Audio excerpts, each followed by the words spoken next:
This is kind of a special one for the spy collection.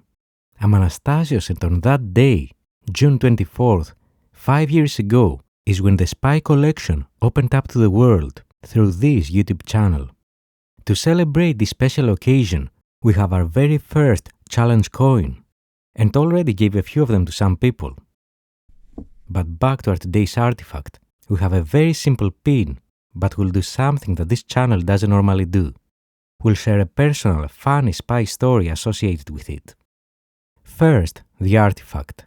This tiny little pin here comes from Sweden, and it's basically the coat of arms of the FRA. For anyone unfamiliar, think of FRA as the equivalent of the American NSA, the British GCHQ, the Dutch JSCU, and so on. In other words, the Signals Intelligence Agency of Sweden, which is under the Ministry of Defense. In Swedish, its name is Försvarets radioanstalt, and in English is officially named as the National Defense Radio Establishment, with their headquarters being in Stockholm, Sweden. In 2018, FRA also published this really nice study in English titled A Brief History of the FRA, From Morse to Cyber Defense, which we'll link in the video's description for those that want to learn more about this not so widely known spy agency. And that pin is the insignia of the agency, where in the middle we have the coat of arms of the Kingdom of Sweden, represented by the three crowns of Sweden, with a shield and a sword showing FRA's defensive and offensive nature, surrounded by this depiction of signals. All of that represents how FRA uses signals intelligence to protect Sweden, as well as to attack its adversaries. As promised, due to this special occasion, we'll go a step further, and apart from talking about the artifact, also give you some funny spy story behind it. So here it is. A few years back, I, Anastasios, was in Stockholm to present my research in relation to some tradecraft for cyber espionage operations. Just like in this channel, there was no intention to take any sides, just to demonstrate what nation-state actors were doing at the time. What I wasn't aware of was that this event was partially sponsored by such agencies, and even more so, I received a few questions like, would you trust any intelligence service, and things of that sort during my talk. It was a relatively large conference, considering the niche domain. We're talking about an audience of over 1,000 people.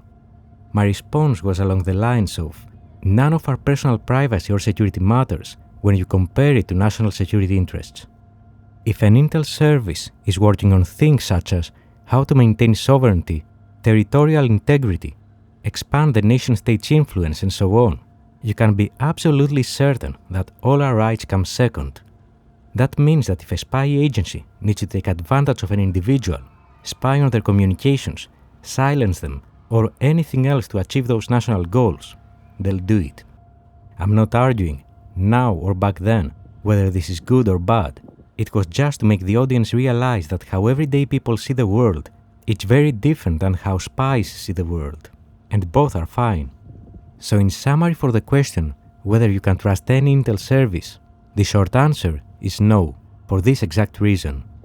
None of the people, at an individual level, matter as much as the nation's mission, and that's for every nation-state out there. Now knowing that, first, I was in a foreign country. Secondly, several of those people were among the audience. And thirdly, they even partially sponsored this event. So yeah, it was a little bit uncomfortable situation saying that in front of over 1,000 people. But I did, and after my talk, the organizers had some other activities for me to do. So as I was walking down from the stage, heading to the speaker's room, two smiling men stopped by, and we had the following brief dialogue. This isn't exact, like word by word, but to the best of my recollection, it was this. Hey, nice talk. Thank you. I hope I didn't offend any of the Intel folks in the audience, and the presentation was overall objective and useful. No, it was very, very accurate. And hands me this pin that we presented to you in this episode. I said thank you, and the organizers interrupted our little chat to ask me to follow them, and it was the last time I saw them. As you can imagine, there are many more similar incidents, some with a positive note, like this one, and some not so much. In any case, I don't feel comfortable talking about myself, or situations that don't really help Spy Collection viewers learn more about intelligence. But given this very special occasion, our 5th anniversary, I thought it's appropriate to do something slightly different, giving you a tiny little glimpse into some of the behind-the-scenes stories.